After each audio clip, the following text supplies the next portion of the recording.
क्योंकि ये कॉन्स्टिट्यूशन जो बना, फाइनल जो हुआ था वो 26 नवंबर 1949 को हुआ था। इसलिए हमारे मोदी जी ने उसको संविधान दिवस के रूप में 26 नवंबर को मनाया। पिछले दिन हमने सब जगह 26 नवंबर मनाया है।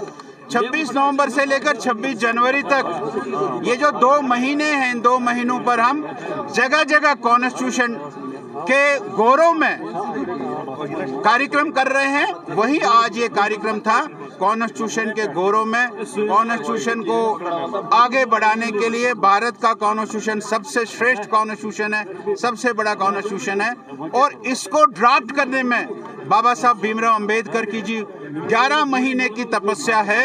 और उसको याद करते हुए बाबा साहब भीमराव अंबेडकर को, और बाबा साहब भीमराव अंबेडकर को कांग्रेस ने कैसे दुत्कारा, उसको बताने के लिए ये कार्यक्रम हमने रखा। जी, एक तरफ से तो आपको वो उसके उस ट्रॉल को गलत तरीके से पेश किया गया है, ऐसा नहीं है।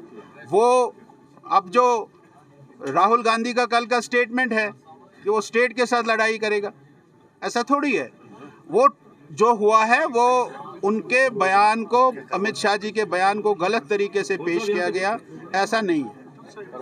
कुछ नहीं करा रहा है वो राहुल गांधी, कुछ नहीं, अरे कंपेल कर, वो कुछ नहीं करा रहा है। हमारा कॉन्स्टिट्यूशन जो है वो कॉन्स्टिट्यूशन परफेक्ट है। उसमें जो सभी जातियां हैं उन जातियों का सम्मान है उस कॉन्स्टिट्यूशन में।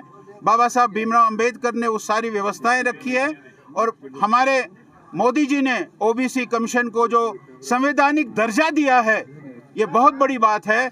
ये राहुल गांधी अपोजिशन के लिए वो अपोजिशन करता है और वो उसका कुछ नहीं। ओबीसी के नो कैटेगरी, ओबीसी के लिए और अदर कैटेगरीज के लिए रखा है। अरे ओबीसी कैटेगरी के लिए खास कोई जनरल कैटेगरी का कोई, जो सारे देश भर में है वो जम्मू कश्मीर में भी इनजस्टिस नहीं हो रहा है। होगा। उसको की है हमारे चीफ मिनिस्टर साहब ने बनाई है कोई कमेटी, सब कमेटी, वो देखेगी कहाँ इनजस्टिस हो रहा है। अगर वो रिपोर्ट देगी इनजस्टिस हो रही है तो कमेटी का फर्ज है कि वो सरकार को बताए कि जहाँ इनजस्टिस हो रही है उसको ठीक करें। ओपन मेरिट को दिए है ना, वो इकोनॉमिकली बैकवर्ड रिजर्वेशन जो है ईडब्ल्यूएस, वो क्या है 10% रिजर्वेशन तो है ही ओपन के लिए, वो उसको भी गिनते हैं रिजर्वेशन, वो उसको भी गिनते हैं। वो तब उनको से मिलूंगा तो बात करूंगा वो क्यों कर रहे हैं, काम कर रही है।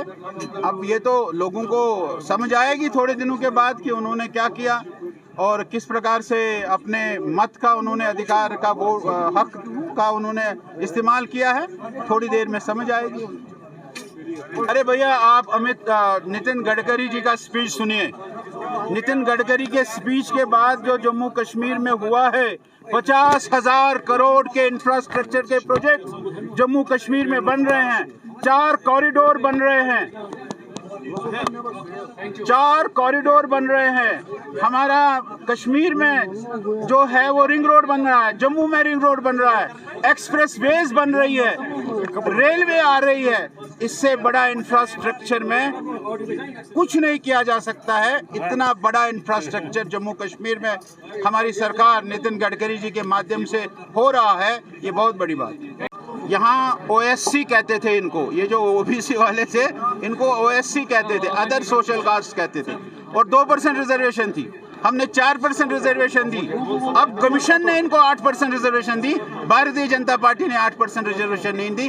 कमीशन बना था, कमीशन ने इनको 8% रिजर्वेशन दिए। ये कोई भारतीय जनता पार्टी ने 8% रिजर्वेशन दी, ऐसा नहीं।